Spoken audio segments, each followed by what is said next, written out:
Sur une idée originale de Denise Borlée, maître de conférences en histoire de l'art médiéval à l'Université de Strasbourg, avec la participation de Vincent Cousquer, sculpteur à la fondation de l'œuvre Notre-Dame.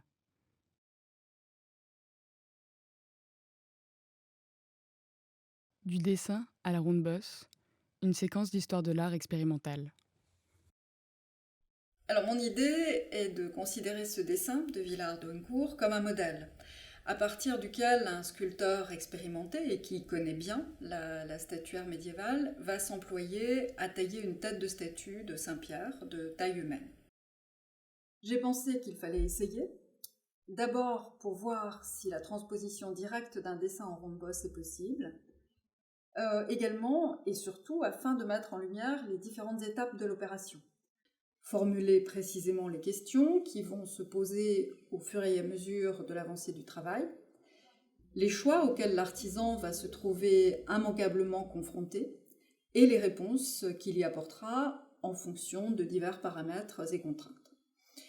Ainsi, ce projet d'histoire de l'art expérimental devrait permettre, du moins je l'espère, d'apporter un certain nombre d'éléments de réponses concrets aux questions que l'on se pose souvent à propos de l'usage des modèles dans l'élaboration de la sculpture gothique. Alors là, la difficulté dans ce projet, c'est que je dois partir d'après un dessin, donc de Villard de Honnecourt, qui est finalement une esquisse, où le volume n'est pas représenté, ni même suggéré. Donc à partir de là, c'était de savoir est-ce que je peux le reproduire en taille directe.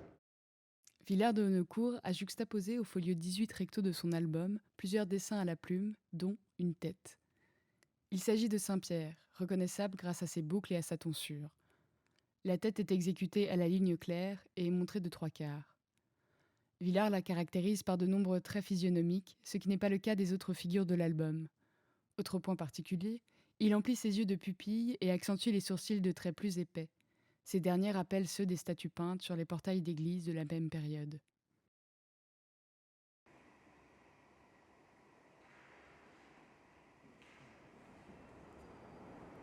Donc pour notre expérience, l'idée, comme c'est fait à la Fondation de Notre-Dame, c'est de prendre le même type de grès que celui qu'on utilise pour la cathédrale, qui est celui avec lequel je suis habitué à travailler. Donc là, on est parti. L'idée, c'est de partir sur un grès bigarré, donc fin, et en même temps, il est assez tendre, pour que l'expérience puisse être assez rapide. Plus le grès est tendre, plus on peut avancer rapidement dans l'exécution. Et après, il va bien aussi parce que alors, ce qui est très important dans du grès, c'est de connaître le sens du lit. Il y a ce qu'on appelle un lit, c'est-à-dire il est formé par couches successives au point de vue géologique. Et c'est repérable grâce aux petits points brillants qu'on peut voir ici, qu'on appelle du mica. Donc là, on voit des pastilles de mica quand on regarde sur cette face-là, alors que quand on regarde sur le côté, ça fait des petits traits. Donc ça nous indique que le lit, il est dans ce sens-là. Donc là, on est dans le lit. Donc cette pierre-là, on va la redresser et on va tailler le visage ici, la tête ici. Donc il y a encore le débiteur qui va nous couper les deux coins ici et on pourra le tailler. Au début du XIIIe siècle, le bloc de pierre utilisé aurait été nécessairement beaucoup plus volumineux afin d'en extraire non pas la tête seule, mais la statue tout entière, son nimbe et la colonne. Parmi les différents ateliers de la Fondation Notre-Dame, une forge. On y fabrique et répare les outils des sculpteurs et tailleurs de pierre qui s'émoussent vite dans le grès en raison de la silice qu'il contient. Aujourd'hui, comme au Moyen Âge, les outils sont à nouveau confiés aux forgerons lorsqu'ils sont trop usés pour être affûtés. Celui-ci va alors les reforger à la main selon les techniques traditionnelles dans un souci d'authenticité de l'outillage.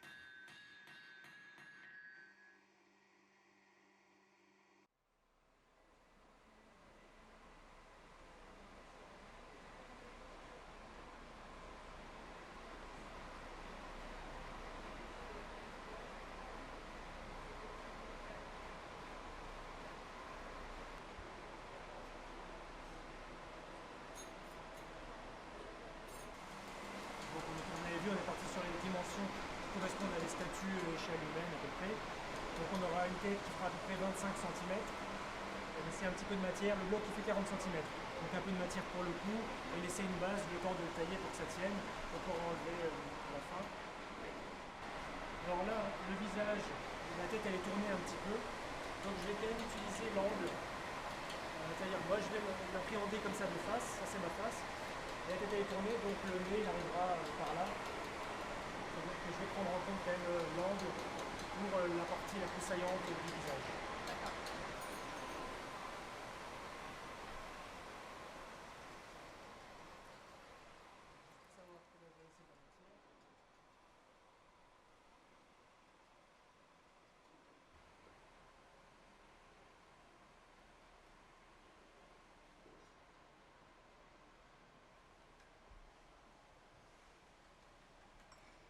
Afin de diminuer les risques de casse au moment de l'attaque du bloc de pierre avec les outils de dégrossissage et afin d'optimiser la résistance de l'œuvre dans le temps, le bloc de grès est posé en délit sur la selle du sculpteur. Son lit de sédimentation se trouve alors dressé à la verticale. Le risque c'est de tenter de faire travailler que sur une face. Et là comme je vais faire en 3D, il faut que je reproduise finalement une forme de symétrie quand même, et que je travaille les deux côtés, enfin tout l'ensemble, mais les deux faces si on peut dire en même temps, quoi.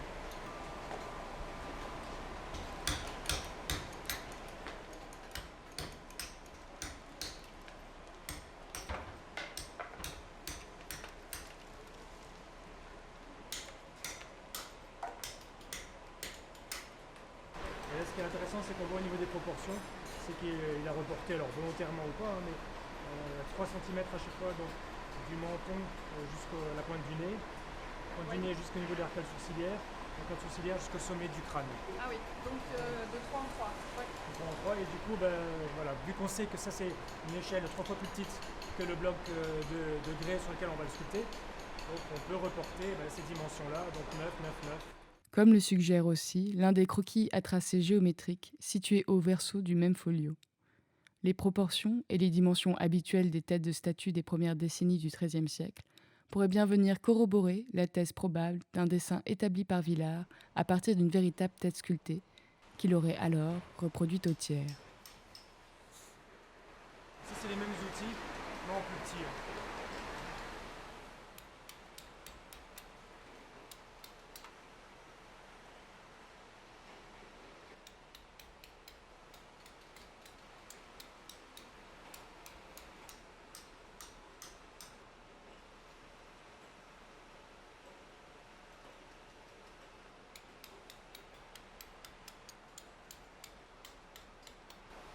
Je vais lui faire les oreilles aussi hautes que sur le dessin.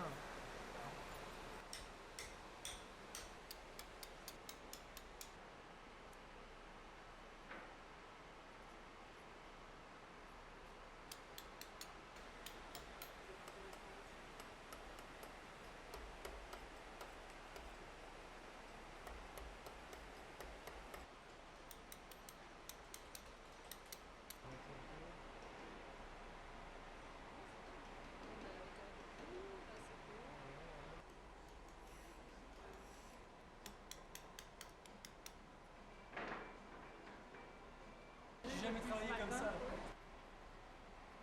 C'est vrai que quand on la voit comme ça, elle fait vraiment haute, quoi.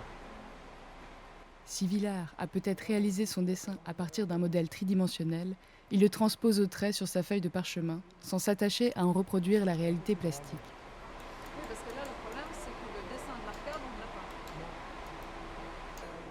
Cela donne pour les yeux, les sourcils, les rides du front ou encore la bouche des tracés simplifiés assez schématiques qui, lorsque ce dessin devient modèle à son tour, doivent être compris puis réinventés dans leur volume.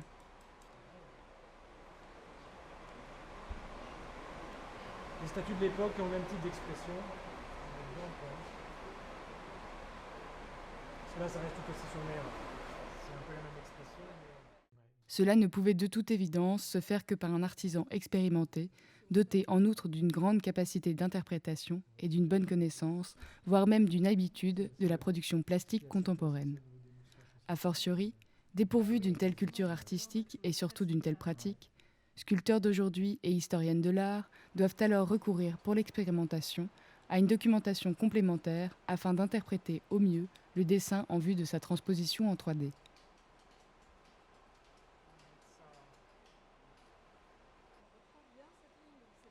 L'observation de têtes de statues contemporaines du carnet de Villard de Honnecourt, provenant des ébrasements du double portail du bras sud du transept de la cathédrale de Strasbourg ou de Bourgogne, permet par exemple de comprendre à quoi correspond le fin tracé situé au-dessus de l'œil.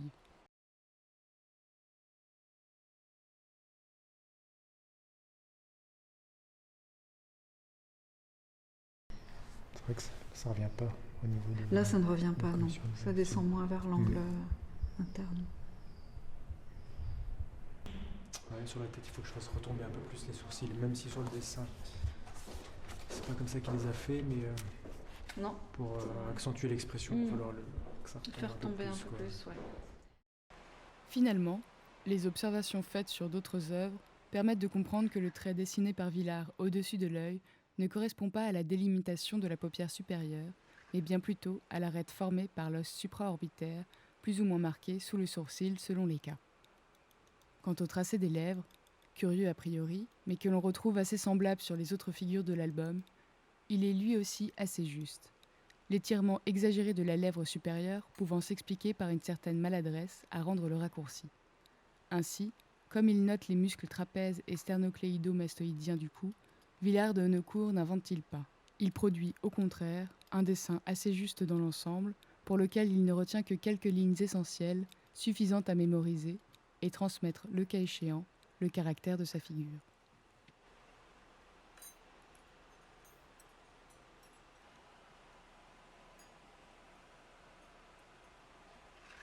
Les boucles de la barbe et des cheveux sont tout à fait singulières et font l'objet d'une attention particulière du sculpteur, qui n'a jamais eu à en reproduire de telles. Les mèches qui les forment ne s'enroulent pas en spirale à la manière d'une coquille d'escargot, comme on le voit habituellement dans la statière de cette époque, mais décrivent une sorte de S bien renflé, inscrit dans un cercle. 2 petits points ponctuent chaque boucle afin de rendre visuellement le volume, et vraisemblablement aussi d'imiter des trous de trépan qu'utilisaient parfois les sculpteurs pour percer la pierre, en particulier durant l'Antiquité. On ne rencontre pas ce type de boucle sur les statues du XIIIe siècle. Elles composent en revanche les coiffures de certains bustes d'empereurs romains, Commode ou Marc Aurèle par exemple. Villard pourrait alors avoir copié directement, ou via un dessin intermédiaire, une œuvre de son temps, inspirée de l'Antiquité et disparue aujourd'hui. À moins qu'il n'ait donné de l'œuvre sa propre interprétation à partir de sa connaissance de l'art antique, dont témoignent d'autres dessins de son carnet. Les boucles situées à l'arrière de la tête sont laissées à l'état brut, selon l'habitude médiévale souvent observable de ne pas sculpter jusqu'au stade de la finition, ce qui ne devait pas se voir une fois la statue en place.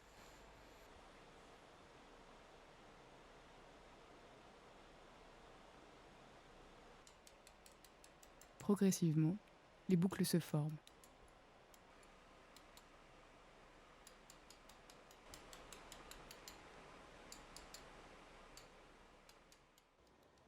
Façonner chaque mèche est un travail long et méticuleux qui nécessitera à lui seul une quinzaine d'heures.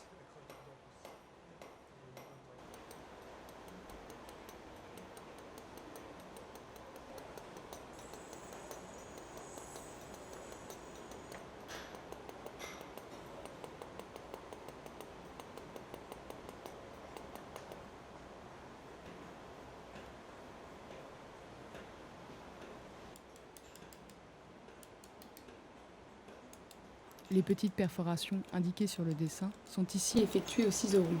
Dans le grès très abrasif, beaucoup plus en tout cas qu'un calcaire, il n'est en effet pas possible d'utiliser le trépan qui deviendrait alors très rapidement inutilisable.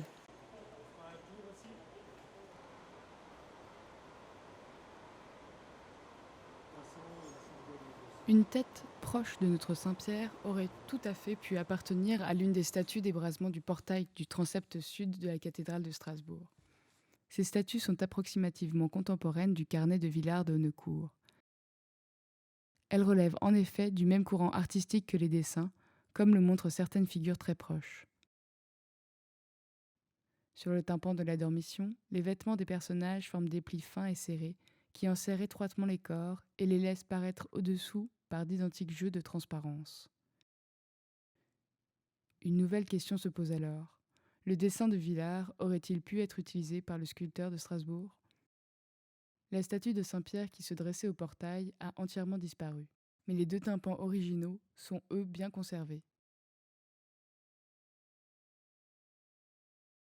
À gauche, dans la scène de la Dormition de la Vierge, le visage de Saint-Pierre retient particulièrement l'attention. Ses traits physiques et sa forte expressivité rappellent en plusieurs points la tête dessinée par Villars.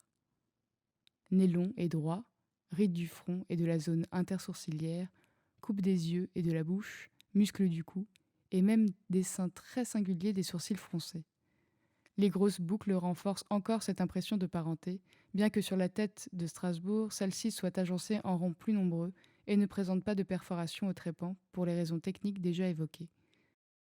Ces légères différences ne permettent pas d'établir un lien direct entre ces œuvres. Pourtant, l'expérience qui vient d'être menée montre dans le même temps que la part d'interprétation et d'adaptation existe et existait et ne doit pas être minimisée dans l'appréciation que l'on porte aujourd'hui sur de telles pièces. La réalisation de la tête sculptée a confirmé que la transcription directe d'un modèle graphique en 3 dimensions est possible et devait par conséquent l'être au Moyen-Âge. L'usage de tels modèles, comme pourrait l'avoir été le dessin de Villars, peut probablement être repéré sur l'ensemble strasbourgeois. Une tête d'apôtre du tympan et une autre provenant d'une statue du même portail présentent des caractéristiques formelles très proches, mais d'une qualité d'exécution différente. Le maître qui a travaillé au tympan de la Dormition semble avoir transmis aux membres de son équipe les consignes nécessaires à la réalisation de statues, mais leur a sans doute également fourni des dessins intermédiaires selon une pratique récemment mise en évidence sur d'autres chantiers gothiques. En outre, l'on ne peut exclure pour une œuvre d'une telle ampleur la réalisation en amont d'un grand dessin des tympans, peut-être à échelle 1, comme cela est attesté plus tard au Moyen-Âge. La complexité de la composition du tympan de la Dormition, avec son cadre semi-circulaire, ses nombreux personnages et les plans successifs dans lesquels ceux-ci sont disposés, pourrait justifier le recours au dessin préalable. La dite maquette devait alors être soumise au commanditaire pour validation ou modification. Puis, l'artisan traçait sur le bloc les grandes lignes de sa composition. Il prévoyait dans le même temps les adaptations nécessaires à l'angle de vue, le plus souvent, comme ici, en contre-plongée. Le corps de Marie sur sa couche est incliné vers l'avant, afin qu'il soit visible depuis le bas, et le nimbe crucifère du Christ est désaxé afin de suivre l'orientation de sa tête. Avant que commence le travail de sculpture, la préparation devait donc être longue et la part du dessin relativement importante, proportionnellement à l'ampleur de la tâche et à la complexité du chantier. Du dessin à la ronde bosse, dont sera peut-être tiré un nouveau dessin aide-mémoire qu'emportera au loin l'artisan.